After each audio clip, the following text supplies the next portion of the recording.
আসসালামু আলাইকুম। দর্শক শুভেচ্ছা নিন। আপনাদের সবাইকে স্বাগত জানাচ্ছি। আমি কনক সারোয়ার। আজকের অনুষ্ঠানে দর্শক শিরোনাম দেখে বুঝতে পারছেন যে ঢাকা সিটি কর্পোরেশনের মেয়র পদ নিয়ে এক ধরনের অ্যা আ মানে কি বলবো? এক ধরনের জটিলতা তৈরি করা হয়েছে। আজকে শিরোনামে আপনারা মোটামুটি একটি আভাস পাচ্ছেন যে ২ আসিফের পাতানো ফাঁদে ইশরাক হোসেন এবং গেজেট হয়ে তাকে শপথ পাঠ করানো হয়নি। এখন বলছে সময় শেষ। এবং আ ইশরাকের যারা অনুসারী আছেন ঢাকার আদিবাসী বা ঢাকার বাসী তাদের অনেকেই এখনো আন্দোলন করছেন। তারা অবস্থান নিয়েছেন। তো সব মিলিয়ে যে পরিস্থিতি এটি নিয়ে আমরা কথা বলব। আমাদের সঙ্গে যোগ দিচ্ছেন আ জনাব ইশরাক হোসেন।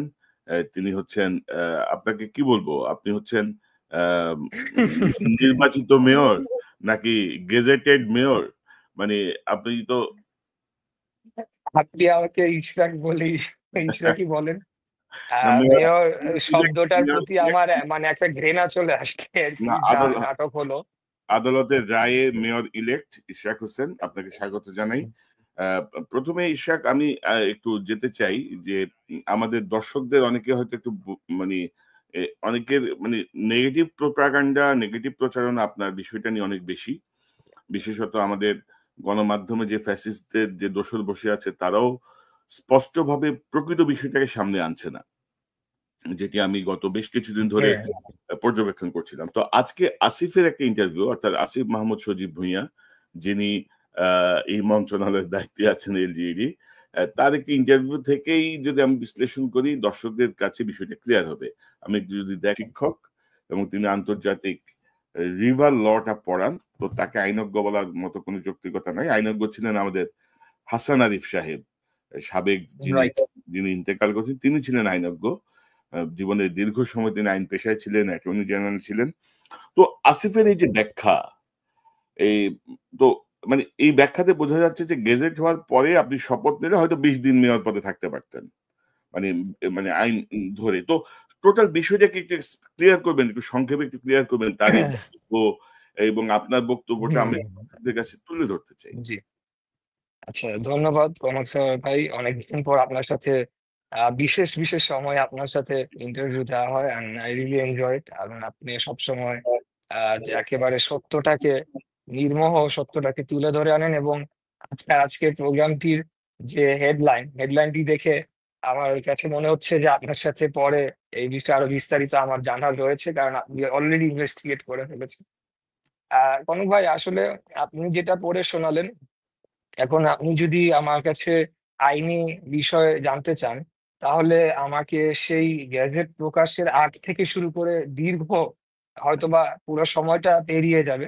আ তো আমি খালি এতটুকু বলব যে throughout the entire process, time to time আমাদের আইনজীবী প্যানেল রয়েছে। আমাদের উচ্চ আদালতে আপনি জানেন ব্যারিস্টার মাহবুবুদ্দিন খোকন সাহেব ব্যারিস্টার কায়সার কামাল, ব্যারিস্টার কাজল, আপনার নিম্ন আদালতেও আমাদের বিএনপির একটা বড় প্যানেলও ছিলেন। তারাও নিয়মিত ব্রিফিং করে গিয়েছে হুম, এবং এখানে আ আসলে আমি এতগুলা মানে ভুলভাবে তথ্য উপস্থাপন করা হয়েছে যে আমি আসলে কোনটা উত্তর দিতে গিয়ে কোনটা দিব আমি বুঝে পাচ্ছি না। তবে নিশ্চয়ই এত বড় যারা আইনজীবীরা রয়েছেন, তারা নিশ্চয়ই একটা মিথ্যা সাফাই বা মিথ্যা জিনিস নিয়ে বিশেষ করে একটা জিনিস যেটা ন্যাশনালি ফোকাসড হচ্ছে, সেটা নিয়ে নিশ্চয়ই তারা ক্রমাগত ব্যাখ্যা দিয়ে যাবেন না। তাই না? তাই ওনার সর্বশেষ আমাদের ব্যারিস্টার কায়সার কামাল, ব্যারিস্টার মাহবুবুদ্দিন খোকন সহ সবাই বলেছেন ওই সুপ্রিম কোর্টের অ্যাপিলেট ডিভিশনের রায়টার পরে যে এখানে কোনো আইনগত বাধাই নাই।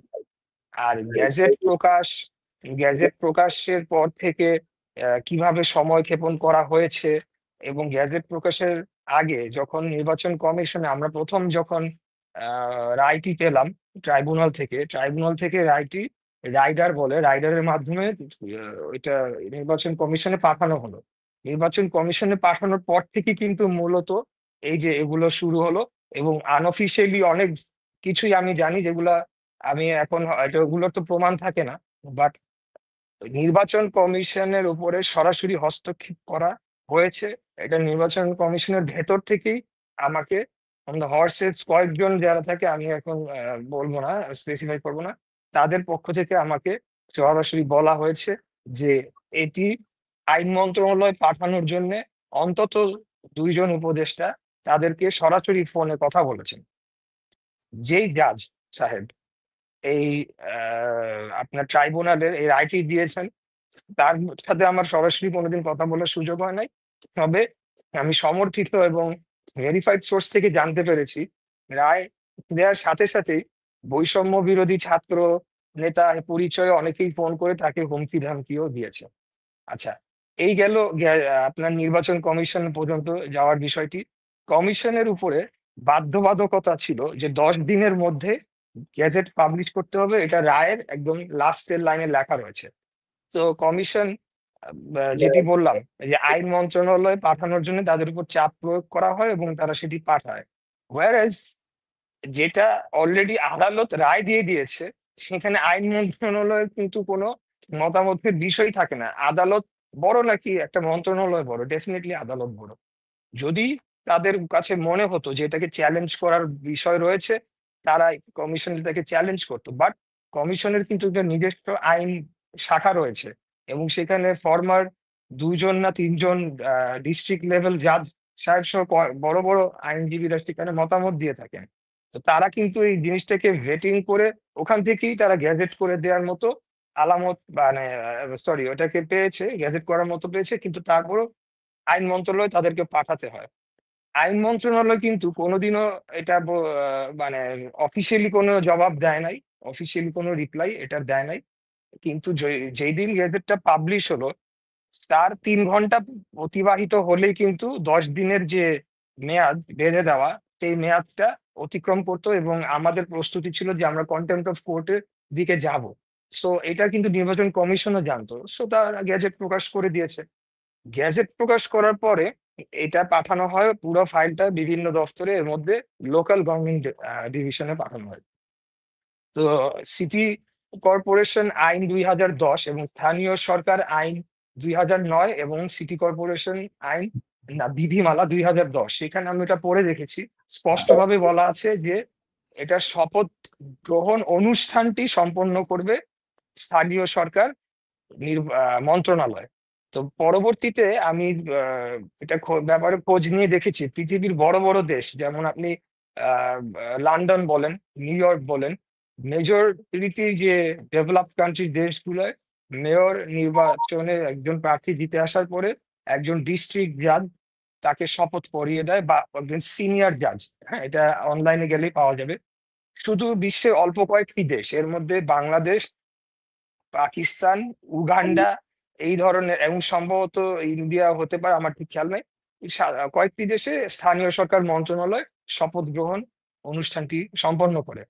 আচ্ছা, এইটা গেল একটা ব্যাকগ্রাউন্ড। স্থানীয় সরকার মন্ত্রণালয় যাওয়ার পরে আসল নাটকটি শুরু হয়। সেখানে স্থানীয় সরকার মন্ত্রণালয়, তারা আমার কাছে চিঠিগুলো, সমস্ত কাগজপত্র আমি যে কোনো সূত্রে হোক পেয়েছি, তারা রীতিমতো একটা চিঠি লিখে নির্বাচন কমিশনকে তারা এক প্রকার তারা ধমকানোর সুরে চিঠিটা ছিল যে কেন তারা আপিল করলো না, এবং কয়েকটা গ্রাউন্ডও সেখানে লিখে দেওয়া হয়েছে। এবং আমার ধারণা যে হয়তোবা এখানে আইন মন্ত্রণালয়ের কোনো যোগ সাজস থাকতে পারে, তারা হয়তো এটা লিখে লিখে দিয়েছে যে এই গ্রাউন্ডে চিঠি। মানে মোট কথা পুরা উদ্দেশ্যটাই ছিল সময় ক্ষেপণ করবে, সময় ক্ষেপণ করে তারপরে যখন এই তাপসের যে প্রথম বোর্ড সভা, সেটি 2nd of June 2020 হয়েছিল, মার্ক করেন, 2nd of June 2020। সিটি কর্পোরেশনের আইনে বলা আছে যে প্রথম বোর্ড সভা থেকে আপনার 5 বছর মেয়াদ শুরু হবে। নির্বাচন কিন্তু হয়েছিল 2020-এর ফেব্রুয়ারির 1 তারিখ, ঠিক আছে? গ্যাজেট পাবলিশ হয় তার 4-5 দিন পরে, কিন্তু তারপরে কোভিড এর কারণে ওরা শপথ নিতে পারে নাই। 2nd of June 2020 তাপস শপথ নেয়। তো ওদেরও টার্গেট ছিল যে যে করে হোক 2nd of June আটকাইলে আরেকটা যখন মারপ্যাচে ফেলে এটাকে শেষ করে দিব। মূলত তারা প্রথমেই সিদ্ধান্ত নিয়ে ফেলেছে যে ইশরাক হোসেনকে এখানে বসতে দেওয়া যাবে না, এটা তাদের পলিটিক্যাল পার্টি যেটা হয়েছে, তাদের সাথে সরকারের সিদ্ধান্ত হয়েছে বসতে দেওয়া যাবে না। এবং আমি যতটুকু বিভিন্ন মানুষের সাথে কথা বলেছি, একটা কথা একটু অ্যাড করে নেই অপ্রাসঙ্গিক, বাট এনসিপি নামক যে দলটি হয়েছে, আমি কিন্তু তাদের ওয়ান অফ দ্য বিগেস্ট সমর্থক। ছিলাম, এখনো আমি অনেকটা রয়েছি, এবং আমি চেয়েছি যে আওয়ামী লীগ ফ্যাসিবাদ শেষ হয়ে যাক, নিশ্চিহ্ন হয়ে যাক। এখানে নতুন ছাত্ররা আসছে, তারা একটা দল করবেন, জি, অপোনেন্ট তো লাগবে। আচ্ছা, যা সো ইশাক ইশাক তাদের ধরেন অনেকের আমি সাথে কিন্তু আমার কথা হয়। তারাও হুম, কিন্তু আমাকে বিষয়টি নিশ্চিত করেছে যে এটা তাদের পলিটিক্যাল ডিসিশন ছিল শুরুর থেকেই, একদম ডে ওয়ান থেকেই, হ্যাঁ, সরকারের উচ্চ পর্যায় থেকে। সো কোনোভাবেই তারা আমাকে দিত না। তো এখন কনক ভাই, আমি বলতে গেলে অনেক বলতে পারবো, ওই তারিখে এটা হয়েছে, ওই তারিখে সেটা হয়েছে। আসিফ মোহাম্মদ শরীফ ভুঁইয়া অনেকগুলা ব্যাখ্যা দিয়েছেন, আইন উপদেষ্টা উনিও অনেকগুলা ব্যাখ্যা খালেদ মহিউদ্দিনের শোতে গিয়ে দিয়েছেন, কিন্তু একটার সাথে একটা কনফ্লিক্ট নেই। তো মোটা দাগে যদি বলি, একটা ব্যাখ্যা তারা প্রথম প্রথম ব্যবহার করছিল যে এটাকে যদি অ্যাকসেপ্ট করে, তাহলে হাসিনার আমলে সব নির্বাচন নাকি বৈধ হয়ে যায়। কিন্তু বিষয়টা কিন্তু ঠিক তার উল্টা, তারা মুখে মুখে অবৈধ বলছে, আমি কিন্তু কোর্টে ফাইট করে এনে প্রমাণ করেছি হাসিনার রায়টা সময় ইলেকশনটা অবৈধ। এটা দালিলিক একটা প্রমাণ রয়েছে। এই মামলার 1 নম্বর আসামি হচ্ছে তাপস, 2 নম্বর হচ্ছে নুরুল হুদা। তাহলে আজকে কি দাঁড়ালো? এই সরকার তাপস এবং নুরুল হুদার পক্ষে কাজ করেছে, এটাই তো আলটিমেট রেজাল্টটা দাঁড়ালো নাকি? জি, আচ্ছা ভাই, আপনি সরি, আপনি একটা প্রশ্ন না না করছিলেন, প্লিজ আমি বলেন, সেটা আপনি বললে অনেক বলেন, বলা যাবে। আপনি শেষ তো করে নেন। তো মূলত বিষয়টা কিন্তু তাই দাঁড়ায়। আপনি হাসান আরিফ সাহেবের কথা তুললেন। হাসান আরিফ সাহেব একজন অ্যাটর্নি জেনারেল ছিলেন বাংলাদেশের। এটা কিন্তু সর্বোচ্চ মানে আইনি কর্মকর্তা। এটাকে এমন হেলাফেলার বিষয় না। উনি অবশ্যই সমস্ত আইনি বিষয়গুলা না, মানে এনশিওর করে ইশাক সব। ইশাক এই যে ধরেন হাসান আরিফ সাহেবের সময় কিন্তু চট্টগ্রাম সিটি কর্পোরেশনে সাদত সাহেব শপথ নিয়েছেন এবং দায়িত্ব পালন করছেন কোর্টের আদেশে। হুম, তো হুম, সেই জায়গাটা আমি আনতে চাচ্ছিলাম আরকি যে হাসান আরিফ সাহেবের মতো সিনিয়র মানে যাকে আসিফ হুম, যাকে আইনজ্ঞ বলার চেষ্টা করছেন, হাসান আরিফ সাহেবের যে জ্ঞান আইন সম্পর্কে বা বিশ্লেষণ সেই জায়গাটাই তো ওইটা তো হয়েছে। তো আপনার ক্ষেত্রে এই যে বাধা সৃষ্টি করা হুম, সেটা আমি জানতে হুম, চাচ্ছিলাম আরকি। জি। জি। আচ্ছা, হাসান আরিফ সাহেবের কি পরিণতি হয়েছে এটা কিন্তু একটা দেশবাসী জানে না, এবং আমার মনে হয় এটা আমরা ইগনোর করেছি for a very long time. এটা আমাদের উচিত হয় নাই। শপথ পড়ানোর ৩ দিনের মাথায় এলজিআইডি মিনিস্ট্রি ওনার থেকে নিয়ে যাওয়া হয় এবং আসিফ মাহমুদকে দেওয়া হয়। এটা কি আপনারা জানেন? তিন রাইট। দিনের মাথায় একজন সিনিয়র মানুষ, কারণ তখন কিন্তু উপদেষ্টাদের একেকজনের ৪টা ৫টা করে মিনিস্ট্রি ছিল, হ্যাঁ? হুম, হুম, তো হুম। হাসান আরিফ সাহেব ওনার ৪টা না ৫টা এরকম ছিল। LGID was one of them. স্বাভাবিকভাবে LGID is like the largest political ministry. Senior একজন আইনজীবী মানুষকে দিয়েছে, এটাই স্বাভাবিক। উনি কেন শপথ পড়িয়েছেন বিএনপির প্রার্থীকে? ৩ দিনের মাথায় ওনার মিনিস্ট্রিটি নিয়ে যাওয়া হয়। উনি আজকে জীবিত নেই। উনি থাকলে হয়তো আজকে অনেক কিছু আমরা মন্তব্য ওনার থেকে হয়তোবা জানতে পেতাম। তো তখন ওইটা অলরেডি যেহেতু শপথ পড়ানো হয়ে গিয়েছে, তাই আর কিছু করার নাই, ওনাকে সরিয়ে দাও। আমার সময় আসলো যে শপথটাই পড়তে দেয়া যাবে না। এবং সিমিলার একটা কেস, একদম হুবহু সিমিলার কেস কিন্তু ঢাকার নর্থেরও রয়েছে। এবং এখন সেটা রায় হবে না। এটা স্পষ্ট, সমস্ত ট্রাইব্যুনাল বলে দিয়েছে, ভাই আমরা এটা ধরবো না। মানে এইরকম আরকি বিষয়টা। হ্যাঁ? মানে তো এখন আপনার বিষয়টা নিয়ে ইশরাক আমার অবজারভেশন হচ্ছে আদালতের যে আদেশ, আদালতের আদেশ অনুযায়ী নির্বাচন কমিশনকে গেজেট করতে নির্বাচন কমিশন বাধ্য এবং সে অনুযায়ী আপনাকে শপথ দিতে বাধ্য। কারণ না অফকোর্স। হলে এটা কনটেম্পট অফ কোর্ট। একদম সহজ হুম, পরিষ্কার হিসাব। আদালতের আপনি যদি হাসিনা আমলের মতোই যদি আদালতের আদেশ অমান্য করেন বা হাসিনা আমলের মতোই যদি আইনি মার প্যাঁচে ফেলেন, যেটি আপনি বলছিলেন যে জি। কোনোভাবে ২রা জুন পার হয়ে গেলেই আর এটার কার্যকারিতা থাকে না। ওই হুম। জিনিসটার জন্য তারা এটাকে লম্বা মানে করে এইটা তাদের ইন্টারপ্রিটেশন। এটা নিয়েও আমার ব্যাখ্যা রয়েছে। বাট এখন আমি আর ওইসব ব্যাখ্যায় যাব না। বিকজ এখানে দে আর এট ফল্ট। হ্যাঁ? আমি কিন্তু টাইমলি সব করেছি। সো আমি যদি এখন আবার একটা আইনি লড়াই শুরু করি, আমি যদি আবার উচ্চ আদালতে গিয়ে করি, আমি সিউর আদালতও কনভিন্সড হবে এবং বলবে যে, "না, ঠিক, এটা তোমাদের দোষ। একে শপথ পড়তে দিতে হবে।" বাট ওরা চাচ্ছিল যে আমি এইটাই করি। এইসবের মধ্যেই ব্যস্ত থাকি, না এর এবং মধ্যে এবং পার হয়ে ধরেন যাবে। আমার একটা অবজারভেশন হচ্ছে যে ধরেন আপনি এই হাসিনার ফ্যাসিস্ট বিরোধী আন্দোলনে আপনি একজন অ্যাক্টিভ মানুষ ছিলেন। আপনার যে বয়স বা এনসিপিতে যারা আছে তারা অলমোস্ট সমবয়সী বা একটু ও জুনিয়র সিনিয়র জুনিয়র। হুম, তো এবং ধরেন মাঝখানে আমরা দেখলাম যে যখন বিএনপির কেউ মনে করছিল যে আওয়ামী লীগের প্রতি একটু সফট টোন ইউজ করছিল, তখন আপনি কিন্তু আপনার জায়গাটা খুব কড়া টোনে ছিলেন। Always, no, always. কোনোভাবেই আওয়ামী লীগকে কোনো সুযোগ দেওয়া হবে না।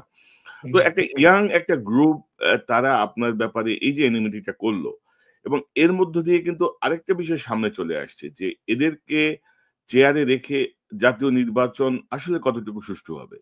মানে ধরেন যে সিম্পল হুম, একটা মেয়র পদের জায়গাটায় তারা কনসিডার করতে পারছে না। সাদাত সাহেব শপথ নেওয়ার ৩ দিন পরে হুম, হাসান আরিফ সাহেবকে সরায় দেওয়া হইছে।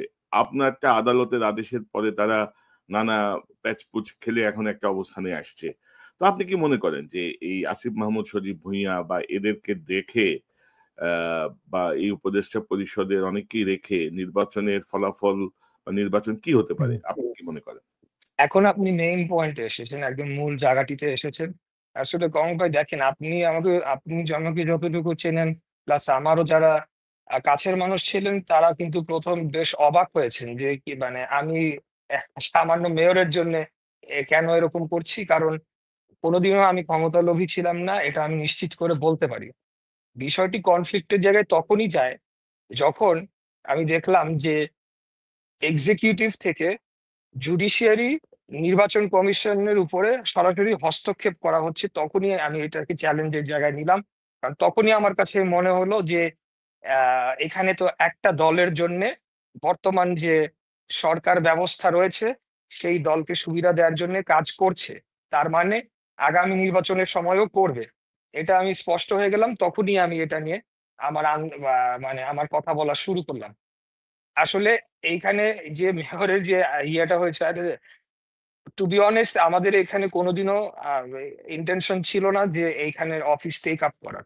এটা জাস্ট সেরেমনিয়াল হওয়ার কথা ছিল টু মেক সিউর যে আমরা কাগজে কলমে জিতেছি এবং তাপস অবৈধভাবে যে আমার থেকে ফলাফল ছিনিয়ে নিয়ে গিয়েছিল সেটা একটা জাস্টিস আমি পেয়েছি এবং অন পেন অ্যান্ড পেপার তার নামটা থাকবে না। এটা একটা ইতিহাস হয়ে থাকবে। এতটুকুই ছিল আমাদের উদ্দেশ্য।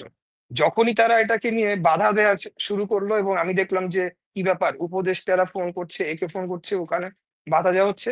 তখনই এই জিনিসটা আমি একটা চ্যালেঞ্জ হিসেবে নিলাম। তখন আমি আমার পার্টির থেকে পরামর্শ নিলাম। তারাও খুব অবাক হলো এবং আমি নিজে খুব অবাক হলাম যে আমার সাথে এই আচরণটা কেন? একটা ছোট্ট ঘটনা এখন মনে পড়ছে আজকে একটু এড করতে চাই। আ যেদিন এই সরকার শপথ নেয়, সেইদিন আমরা সবাই বঙ্গভবনে ছিলাম। আমি সাথে অনেক দলের সব দলের নেতারা ছিলেন, আমিও ছিলাম, আমাদের দলেরও ছিলেন। তখন ২ জন ইয়াং ছাত্র উপদেষ্টার ব্যাপারে চারদিক থেকে পেছন থেকে ক্রমাগত বিরূপ মন্তব্য আসছিল, ক্রমাগত। একমাত্র আমি সেদিন জোর গলায় আমি একটা দাবি করেছিলাম যে আমি একজনকেও বিশ্বাস করি না। যদি কেউ আমাদের এই স্পিরিট ধরে রাখতে পারে তাইলে এই ২ জনকেই আমি বিশ্বাস করি। শেষমেশ এরা গিয়ে করবে না। হ্যাঁ? এবং তখন সবাই আমার উপরে বেশ যেহেতু আমি একটু জোর দিয়ে গলায় কথা বলি, সবাই আমার উপর একটু বিরক্তই হয়েছিল। যাই হোক ওটা অপ্রাসঙ্গিক। আমি মনে করি যে এখানে আপনি একটা শব্দ ইউজ করেছেন এনমিটি। আসলে আমি বলব না এনমিটির জায়গা নয়। এখানে অন্য আরো কোনো বিষয় থাকতে পারে। আরো বড় জাতীয় রাজনৈতিক স্বার্থ সংশ্লিষ্ট বিষয়। বিভিন্ন বড় দলের স্বার্থ সংশ্লিষ্ট বিষয় এটার সাথে জড়িয়ে পড়েছে। আরেকটা বিষয় হচ্ছে বাংলাদেশের রাজনীতি ৫ই অগাস্টের পরে আমরা কিন্তু কোনো ওয়েস্টার্ন জাতিতে পরিণত হয়ে যাই নাই। আমাদের রাজনৈতিক বাস্তবতাটা কিন্তু সেই জায়গাতেই রয়েছে। অবশ্যই সেই বাস্তবতাটা আমরা পরিবর্তন চাই। কিন্তু সেটা এখন আমরা অর্জন করতে পারি নাই, ভবিষ্যতে আমরা করব। সেই বাস্তবতা হচ্ছে শক্তির রাজনীতি। মাঠে শক্তি বলতে আমি অস্ত্রের শক্তি বলছি না, জনশক্তি প্রদর্শনের মাঠে রাজনীতি। এবং যত নির্বাচনের সময় ঘনিয়ে আসবে তত কিন্তু এই জিনিসটা আরো বাড়বে, জি, ইনটেনসিফাই হবে। ইশাক আমি আমি আসবো আপনার কাছে। একটি বিষয় একটু ক্লিয়ার হয়নি যে আসিফ নজরুল বলছিল যে সরকার সকল স্থানীয় সরকার বাতিল করেছে। তো এই মুহূর্তে এটা সাংঘর্ষিক বা এরকম কিছু। হুম, এটা এটা আচ্ছা এই হ্যাঁ, জি। বহুবার দিয়েছি এটার জবাব। কারণ এটা ১০ টা যে কারণ উল্লেখ করেছিল আসিফ মাহমুদ অনেক আগে, তখন আমি ১০ টাই একেবারে টু দ্য পয়েন্ট আমাদের আইনজীবীদের মাধ্যমে কথা বলে দিয়েছি। সেটা হলো তারা ২ রকম ভাবে জিনিসটা বলে। আপনি খেয়াল করবেন। একবার বলে যে সমস্ত নির্বাচন বাতিল করা হয়েছে। আবার বলে যে সমস্ত স্থানীয় সরকার বাতিল করা হয়েছে। কোনটা করা হয়েছে? আমি চিঠিটা পড়ে দেখেছি। নির্বাচন তারা বাতিল করে না। ওইখানে নির্বাচন শব্দটা নেই। যেইসব মেয়ররা পালিয়ে গিয়েছিল, অনুপস্থিত ছিল সহ অন্যান্য তাদেরকে তাদের পদ থেকে অপসারণ করা হয়েছে। ঠিক আছে? সেই মেয়রদের ক্ষেত্রে এপ্লাইড। আমি তো তখনো মেয়র হই নাই। আর আর যদি বলেও থাকে যে নির্বাচন বাতিল করেছে কথার কথা ফর এক্সাম্পল তারপরেও আমার এই মামলা তো 2020 সালের 1 মার্চ করা। এটা তখন তো সাব জুডিস, আজকে সাব জুডিস করছে, এটা তো সাব জুডিস ছিল। এক্সিকিউটিভ ডিসিশনে তো ওই নির্বাচন বাতিল করতে পারেন না আনটিল এন্ড আনলেস কোর্টের ভার্ডিক্টটা আসে। আমি তো আইন অনুযায়ী 30 দিনের যে সময়সীমা থাকে তার মধ্যে আমি মামলাটি করেছিলাম। আরেকটি ব্যাখ্যা দেওয়া হয় যে আমরা বলে নির্বাচন অবৈধ বলেছি, এখন আবার এটা হতে যাচ্ছি। আমরা আমাদের যে মামলার আর্জিতে কিভাবে লিখেছি সেটি হলো গিয়ে আইনত আমাদেরকে সেই ব্যাখ্যাটি আমাদেরকে নিতে হবে।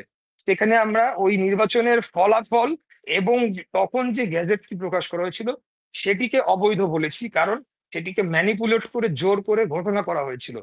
আমি আপনাকে এখনো বলতে পারি আমাদের যে নির্বাচনের দিন বিকাল 4টার সময় ভোট গ্রহণ শেষ, সারাদিন যা হয়েছে তো হয়েছে। 4:30টায় আমি আমার বাসায় যাই এবং আমাদের ঢাকার 75টা ওয়ার্ডকে 4টা ভাগে বিভক্ত করে 4টা ডেস্ক বসানো হয়েছিল, যেখান থেকে সমস্ত কেন্দ্র থেকে ফোন করে আপনার ফলাফলগুলো আসবে। কিছু ফলাফল আমরা আসতে শুরু করলো 5টার পর থেকে। প্রত্যেকটা কেন্দ্রে আমি বিপুল ভোটে এগিয়েছিলাম, প্রত্যেকটা কেন্দ্রে। এরপরে 5:30 পৌনে 6টার দিকে হঠাৎ করে ফলাফল ঘোষণা বন্ধ করে দিল। ওই নির্বাচনটি হয়েছিল ইভিএম এবং ইভিএম এ বলাই হয়েছিল 1 ঘন্টার মধ্যে সব কমপ্লিট হয়ে যাবে। কিন্তু পরবর্তীতে আমরা দেখেছি রাত 1:30টার সময় গিয়ে ফলাফল ঘোষণা করা হয় এবং যে ইভিএম এর যে পেপার ট্রেল, আমরা কিন্তু এগুলো সব আমার ইয়ের মধ্যে মামলার মধ্যে আছে। আমরা চেয়েছি, কমিশন আমাদের দিতে পারে নাই, দেখাতে পারে নাই। কোথার থেকে দিবে? তারা ওটা দিলে তো যতটুকুই ভোট কাস্ট হয়েছে সেটাকেই মিলাতে তাদের রাত 11:30 করেছে। Vote turn out was very low. মানে কি, মানুষ ভোট কিন্তু তো বন্ধ করে দেওয়া হয়েছিল, 2 ঘন্টা খালি ওপেন ছিল, 9টা থেকে 10টা 11:30 পর্যন্ত। এরপর থেকে সব ভোট কিন্তু তালা মারা। ওই 2 ঘন্টার মধ্যেই 2,30,000-এর মতো ভোট কাস্ট হয়েছে, সেটাকে মেলাতে তাদের 11:30 পর্যন্ত লেগেছিল। এইসব বিষয় আমরা উত্থাপিত করে চ্যালেঞ্জ করেছিলাম এবং আইন অনুযায়ী মামলা ঠিক করেছি। আইন অনুযায়ী আমরা তার ফলাফল পেয়েছি এবং highest court of the country, supreme supreme কোর্টের অ্যাপিলেট ডিভিশন, ওনারা তো সমস্ত কিছু শুনেছে, সব পক্ষের শুনেই তো তারা এই গ্যাজেটটা বাতিল করে নাই। তাহলে এখন আপনি এর চেয়ে বেশি এখন কি, তাইলে কি আবার আইন উপদেষ্টার মতামতের জন্য পাঠাবে এখন আপিল বিভাগ থেকে? না না, ওইটাই ধরেন আপিল বিভাগে এটা হুম। যাওয়ার পরে এই গেজেটটা যদি আইন অনুযায়ী না হতো, অ্যাপিলেট হ্যাঁ, ডিভিশন তো বাতিল করে দিত। চিফ জাস্টিসের অবভিয়াসলি। মানে চিফ জাস্টিসের সভাপতিত্বেই তো সেই অ্যাপিলেট ডিভিশনের রাইট, সিদ্ধান্ত হচ্ছে। তো তারা সেটা রাইট, বাতিল করে নাই। তো তারপরেও রাইট। এদের মাথায় ঢুকতেছে না।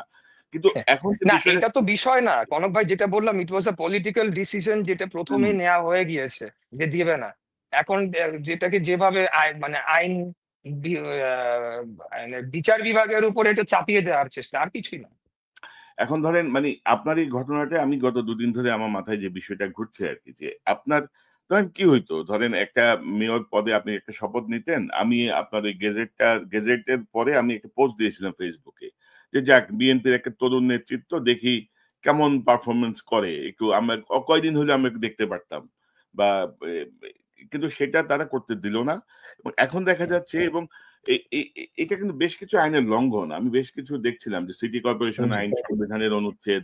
আমি যদি একটু দেখাই রাইট। দর্শকদেরকে, আমার মনে হয় যে একটু আপনাদের কাছে ক্লিয়ার হবে বিষয়টা। ধরেন, এটা বলার কোনো অপেক্ষা রাখে না আরকি। তো অর্থাৎ আমি এই আপনি কিন্তু এটি নিয়ে এক ধরনের আন্দোলন করছেন। এক ধরনের আপনার সমর্থকরা, আপনার অনুসারীরা ধরেন আন্দোলনটা ধরেন একটু মিডা আন্দোলন। অনেকে বলছে আরকি মিষ্টি আন্দোলন। যে আপনারা অবস্থান নিয়ে বসে আছেন, প্ল্যাকার্ড নিয়ে বসে আছেন। মেইন গেটে তালা লাগানো আছে, পেছনের গেট দিয়ে সব রকমের কাজ চলছে। তো এইটার সার্থকতা কি? অর্থাৎ এটা করে আপনারা আসলে এ হুম। জি, আচ্ছা কমল ভাই, তা আপনার তাহলে আগের একটা বক্তব্যের একটু রেশ ধরে শুরু করি। যে জি। আপনি বলেছেন যে পোস্ট দিয়েছিলেন আপনি যে এবার হয়তো একজন মেয়র পারফরমেন্স দেখতে পাবেন। আর টু বি অনেস্ট, এখন এটা বলতে অসুবিধা নাই। এটা আমরা কোনোদিনও, মানে আমরা বলতে আমি বুঝাচ্ছি এবং আমি আমার রাজনৈতিক নেতা যাকে বোঝাই, আমরা সিদ্ধান্ত নিয়েছিলাম এটা আমরা টেক আপ করবো না। It will be just ceremonial oath, আর কিছুই না। ঠিক আছে? কারণ এই সরকারের অধীনে থেকে মেয়র হয়ে আমি খুব বেশি কিছু অর্জন করতে পারবো বলে আমরা মনে করি নাই। দ্বিতীয়ত, একটা থ্যাঙ্কলেস জব। এখানে খুব সহজেই বিতর্কিত হওয়ার সুযোগ রয়েছে। একটু আপনারা অতীতের মেয়রদের ক্ষেত্রে দেখেছেন, বিশেষ করে যখন ডেঙ্গু সিজন আসে বা মশার ব্যাপার আসে, বিভিন্ন বিষয়ে এনে একটা খুব সহজে বিতর্কিত করে শেষ করে দেওয়া যায়। এইসব বিবেচনায় অবশ্যই এই সরকারের অধীনে আমি মেয়র হিসাবে কাজ করার আমার কোনো পরিকল্পনা আমার ছিল না। এটা শুধুই সেরেমনিয়াল হওয়ার কথা ছিল। তো দ্বিতীয় যে কথাটি আপনি বললেন যে আন্দোলন, তো আসলে আমরা ওই আন্দোলন তো করি নাই। এটা একটা অনেকটা প্রতীকী আন্দোলনই বলতে হবে। এবং বিষয়টা আন্দোলনে কেন গিয়েছি আমরা, জনগণকে তো জানাতে হবে যে এখানে যে এই হস্তক্ষেপে যে অনেকগুলা আপনাকে বলেছি, 50% বলেছি, আরো 50% বললে অনেক সময় পেরিয়ে যাবে। কিভাবে পদে পদে হস্তক্ষেপ করা হয়, পদে পদে বাধা দেওয়া হয় যাতে আমার প্রক্রিয়াটাই না আগায়। তো এই প্রক্রিয়ার অধীনে আগামী জাতীয় নির্বাচনে ৩০০ আসনের এমপি গ্যাজেট হবে, ৩০০ এমপি কে শপথ পড়ানো হবে এবং পুরাটাই ফেয়ার হবে, এটা ভাবার কোনো সুযোগ নাই। বিশেষ করে এখন একজন মেয়রের জন্য সবার আইজ অন 1%, তখন সবার চোখ ৩০০ দিকে থাকবে। তো ওই ৩০০ জনের মধ্যে ২০, ২৫, ৩০টা আসন যে ওই এনসিপির জন্য বন্দোবস্ত করে ঘোষণা করে দিয়ে দেওয়া হবে না, এটা আমি বিশ্বাস করি না। আমার বিশ্বাসটা তখনই বুঝে গিয়েছি যে চক্রান্তটা তো আসলে ওইটা। পুরাটা আমি বলছি না পুরা জাতীয় নির্বাচন নিয়ে যেতে, এটা সেটা হয়তো বা সম্ভব না। অনেক আসনেই হবে, এটা ম্যানিপুলেশন করতে করবে তারা। এইটা যে করা যায় এবং এটা যে হচ্ছে, এটা জনগণকে জানানোর জন্য এই মারামারি আন্দোলনটা আর কি, না যাতে মিডিয়া আসে আমাদের কথা শোনে, এই না আর আর কি। ধরেন আর ধরেন একটা গুরুত্বপূর্ণ বিষয় হতো, আপনি যদি শপথ নিতেন, অর্থাৎ হচ্ছে দর্শকদেরকে বলি যে ওই যে ঢাকা সিটি কর্পোরেশনে একটা অনার বোর্ড থাকে না, যে মেয়রের নাম এবং কার্য হুম, তালিকার একটা মেয়াদ থাকে, তো সেই জায়গাটায় ধরেন হাসিনার একটা ফ্যাসিস্ট সহযোগী যে তাপস right. বিডিআর হত্যাকাণ্ডের সঙ্গে যুক্ত, হ্যাঁ। যে তাপস হুম, হুম। মানে নানা ধরনের অপকর্ম এবং সর্বশেষে বঙ্গবাজার পুড়িয়ে দিয়েছে দখল করার জন্য। হ্যাঁ, তো হ্যাঁ, সেই সেই এরকম একটা ফ্যাসিস্ট দুষ্টের নাম সিটি কর্পোরেশনের বোর্ডে থাকতো না যদি হ্যাঁ, ইশরাক হোসেন মেয়র হিসেবে শপথ নিতেন, কারণ ওটা বাতিল হয়ে যেত। এখন এই জায়গাটা আসলে দেখেন যে ইতিমধ্যে কিন্তু এই যে বাচ্চা মানে আমাদের বাচ্চা উপদেষ্টা বলে অনেকে আর কি, আসিফ মাহমুদ সজীব ভুঁইয়া, হুম। তার পিএস ১০০ কোটি টাকার দুর্নীতি করে ধরা পড়ছে, তার বা তারও বেশি, তারও বেশি। একটু একটু এখন ধরেন বেশি এসেছে অভিযোগটা। না, না, এখন ৩০০ পিএস প্লাস। পিএস দুর্নীতি কি পিএস এর সিগনেচারে করতে পারে? জানে না, উপদেষ্টা জানে না যে পিএস দুর্নীতি করতেছে? পিএস সব করতে পারে? তার বাবা তার পক্ষে নির্বাচনী প্রচারণা চালাচ্ছেন। তার বাবা ট্রেড লাইসেন্স করছেন। তো এত কিছুর পরেও কিন্তু মানে সে কিন্তু শপথে বহাল এবং মানে জেনে না বুঝে সে কিন্তু তার মতো করে চালায় যাচ্ছে। তো এইসব উপদেষ্টাদেরকে নিয়ে এখন আমার কনসার্ন হচ্ছে বিএনপিরও ভাবা উচিত ওই যে ফেব্রুয়ারিতে নির্বাচন লাফালাফি না করে আদৌ এদের অধীনে নির্বাচন করে আপনারা কতটুকু সুষ্ঠুভাবে হুম। বের হয়ে আসতে পারবেন, জনমতের প্রতিফলন কতটুকু ঘটবে, আমার মনে হয় সে বিষয়টা নিয়ে চিন্তা করা উচিত। আহ জনাব ইশরাক হোসেন, আমার কাছে তথ্য আছে এই যে আপনার গেজেটের পরে আপনাকে মেয়র হতে দেওয়া না দেওয়া বা বর্তমান সময় পর্যন্ত আপনার দলেরও কিছু কিছু নেতার ইনভলভমেন্ট আছে, যেটা আমার হুম, আমার হুম, ফাইন্ডিংস আমি পাচ্ছি যে কেউ কেউ চান যে তিনি মেয়র হবেন, কেউ কেউ চান যে তার স্ত্রী মেয়র হবে, কেউ কেউ চান যে তার ছেলে হুম। মেয়র হবে। তো আপনার এই জাতীয় কোনো অবজারভেশন আছে কিনা? আপনার জন্য হয়তো বিব্রতকর প্রশ্নটা, তারপরেও আপনার কাছে একটু জানতে চাই। না, যোগসূত্র তো আছেই। অনেকের সাথে অনেকের যোগসূত্র রয়েছে। বিএনপি একটা বৃহৎ দল, এখানে একাধিক যোগ্য প্রার্থী রয়েছে যে কোনো পদের জন্যই, সেটা হোক এমপি বা মেম্বার অফ পার্লামেন্ট হোক বা অন্য যে কোনো জনপ্রতিনিধির লড়াইয়ে অনেক থাকে। তো যেহেতু অনেকেই যোগ্য ব্যক্তিরা রয়েছেন, সেই ক্ষেত্রে অনেক সময় কম্পিটিশন করতে গিয়ে সেটা অনেক সময় আপনার আনফেয়ার প্র্যাকটিসের দিকেও চলে যায়। আনফেয়ার আপনার কিছু প্র্যাকটিস হয়, কিছু আতাত যেটা আমরা বলি। আমি এটা আসলে আবার বলতে চাচ্ছি না। আমি বলছি না যে আমাদের দলের কেউ এটা করছে। আমি বলছি এটা রাজনীতিতে হয় এবং বড় দলে হওয়ার সম্ভাবনাটা বেশি থাকে। তো সেই জায়গাতে অনেকের সাথে যেহেতু অনেকের কানেকশন রয়েছে, সেটা কাজের ক্ষেত্রে হোক বা অন্যান্য রাজনৈতিক পরিমণ্ডলে হোক, এই ধরনের আমি অনেক কিছু শুনেছি, করেছি। কিন্তু আসলে কনক ভাই, আমার মন মানে ফাইনালি আমার take on that matter is, এটা থাকবে, এটা জেনেই রাজনীতিতে ভাই নামছি মাঠে। এগুলো ষড়যন্ত্র থাকবে, ইয়ে থাকবে। এই জন্যই আমি অলওয়েজই চেষ্টা করেছি যে আমার নিজ শক্তিতে বা নিজের উদ্যোগে আমার যে কাজগুলো সেগুলো সম্পন্ন করা, যাতে আমার কারো প্রতি মুখাপেক্ষী না হতে হয়, এক্সেপ্ট ফর আমার যিনি নেতা।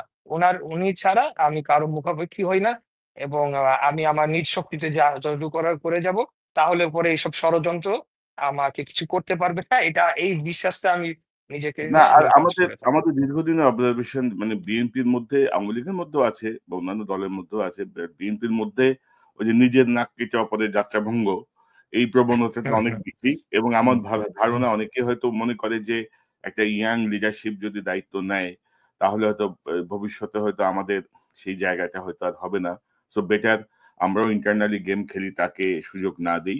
তো এখন আপনাদের আন্দোলনটার আসলে কি পরিকল্পনা? আপনাদের যে আপনি বলছিলেন যে প্রতীকী আন্দোলন বা যারা সেখানে অবস্থান নিচ্ছে, হুম। অর্থাৎ মানে কি, কোন একটা প্রতিকারে তো যেতে হবে, তাই না? আপনারা কি হ্যাঁ, কি রাইট। না,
এর তবে আমি মধ্যে মনে তারা করি এই জিনিসটাকে আমি মনে জি। করি যে আপনাদের আসলে আরেকটু কঠোর কিছু পদক্ষেপে যাওয়া উচিত। প্রয়োজনে কোর্টের কাছে যাওয়া উচিত যে এসব হচ্ছে, এবং একটা বিষয় সামনে আনা উচিত যে জি, আদালতের আদেশের পরে বা এই সিনারিও গুলোর পরে তারা যদি একটি মেয়র পদ নিয়ে যদি এতটা হীনমন্যতায় ভোগে, তো তাহলে জাতীয় নির্বাচন তাদের হাতে আসলে কতটুকু নিরাপদ? আমার মনে হয় যে এই বিষয়টি নিয়ে আপনাদের ভাবা উচিত।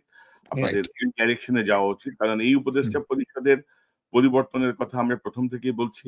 Right, right. আপনারাও সুনির্দিষ্টভাবে কয়েকজন উপদেষ্টার পদত্যাগ চেয়েছেন। এবং আমরা যেটা মনে করি যে আসিফ বা নাহিদ বা সার্জিস, হাসনাত, এদের যে আন্দোলন, এদের যে ভূমিকা, তারা আমাদের কাছে রেসপেক্ট সারা জীবন পাবেন। হাসিনা রাইট, সরানোর ক্ষেত্রে তাদের যে ভূমিকা ছিল। কিন্তু সেই অ্যাবসলিউটলি। রেসপেক্ট এর জায়গাটা থেকে তাদের কোন দুর্নীতি, তাদের কোন অপকর্মতা আমরা সমর্থন করব হুম। না। না, কারোরটাই সমাধান করা যাবে না তো। তাহলে তো পুরা উদ্দেশ্যটাই ব্যর্থ হয়ে গেল। এখন একজনকে তো এখন আরেকজনকে আপনার রিপ্লেস সাথে করার আমার জন্য। একটা ভালো সম্পর্ক, বা আমি আপনাকে অনেকদিন থেকে চিনি। আপনি মেয়র পদে বসার পরে আমি আপনাকে অন্ধের মতো সমর্থন দিয়ে যাবো, এটা ভাবার কোন কারণ নাই। না, না, অ্যাবসলিউটলি নট, কারণ আপনার অ্যাবসলিউটলি নট। প্রত্যেকটা বিষয় আপনাকে তখন জবাবদিহিতার আওতায় আপনি চলে আসবেন এবং আপনাকে জবাবদিহি করতে হবে। আমি মনে করি যে 100%। এভাবে আমাদের কাজ করা উচিত এবং এভাবে জানা উচিত। জি, জনাব ইশরাক হোসেন, আমার মনে হয় যে আপনার মেয়র পদ নিয়ে যে জটিলতা বা যেই আলোচনাগুলো হচ্ছিল, আমাদের এই সংক্ষিপ্ত আলোচনায় দর্শকদের কাছে অনেকটুকুই পরিষ্কার হবে যে আসলে কি হয়েছিল, আসলে কি হচ্ছে। আপনি ভালো থাকবেন। নিশ্চয়ই আমরা পরবর্তী বিষয়গুলো অবজারভেশন এ রাখছি। আ জি, এবং সে বিষয়গুলো নিয়ে আমরা নিশ্চয়ই নিকট ভবিষ্যতে আবারও আপনাকে পাবো। জি, আবারও বিস্তারিত কথা হবে। আপনাকে অসংখ্য ধন্যবাদ। জি। কনক ভাই, সর্বশেষ একটু বলে শেষ জি, করতে চাই আপনার মাধ্যমে দর্শকদের প্রতি যে দেখেন, এই জনগণের যতটুকুই বা যেই দুর্ভোগই সৃষ্টি হয়েছে সেটার কারণে প্রত্যেকটা সেকেন্ড আমার রক্তক্ষরণ হচ্ছে বুকে। আর আমি জেনে শুনেই যে এই ধরনের সমালোচনা হচ্ছে, এই ধরনের আলাপ আলোচনা হচ্ছে, এটা জেনে শুনেই তারপরেও আমি কন্টিনিউ করতে বাধ্য হয়েছি। ওয়াই? লং রানে এই উপদেষ্টা পরিষদ যে নিরপেক্ষভাবে নির্বাচন সম্পন্ন করতে পারবে কিনা, এই জিনিসটা জনগণকে বোঝানো দরকার। কারণ ক্লিন শিট দিলে তো হবে না। সো আমি এইটাই আপনার মাধ্যমে জনগণের কাছে বলতে চাই যে হয়তো এখন আমার কথা অনেকে বিশ্বাসও করতে চাবে না বা ভুল বুঝবে, বাট আমি মনে করি যে আমি সঠিক কাজটি করেছি। মহান আল্লাহ তাআলা জানে, জনগণও একদিন ইনশাল্লাহ বুঝবে যে আমি কি কারণে এই যে পদক্ষেপটি করে নিয়েছি, আন্দোলন করেছি এবং কেন এটি করেছিলাম। আমার জন্য না, না, মেয়রশিপের অন্যায় জন্য না। অন্যায়ের প্রতিবাদ করতে হবে। আপনার সঙ্গে যেটি জি, করা হয়েছে সেটি হচ্ছে ক্লিয়ার কন্টেম্প্ট অফ কোর্ট, আদালতের আদেশ লঙ্ঘন, ব্যক্তিগত স্বার্থে, ব্যক্তিগত ইচ্ছায় আপনাকে বঞ্চিত করা, এবং আপনাকে বঞ্চিত করা মানে হচ্ছে প্রধানতম যে রাজনৈতিক কারোর দল সাথে হতে পারে, বিএনপিকে তাই না? ইন বঞ্চিত ফিউচার, করা। এবং রাইট। এই বিষয়গুলো যদি আনচ্যালেঞ্জ ছেড়ে দেওয়া হয় তাহলে তাদের আশকারা আরো বাড়বে এবং ক্রমাগত বাড়ছে, যেটি আমরা লক্ষ্য করছি। ইশাক হোসেন, আপনাকে ধন্যবাদ। থ্যাংক ইউ কনক ভাই, ভালো থাকবেন।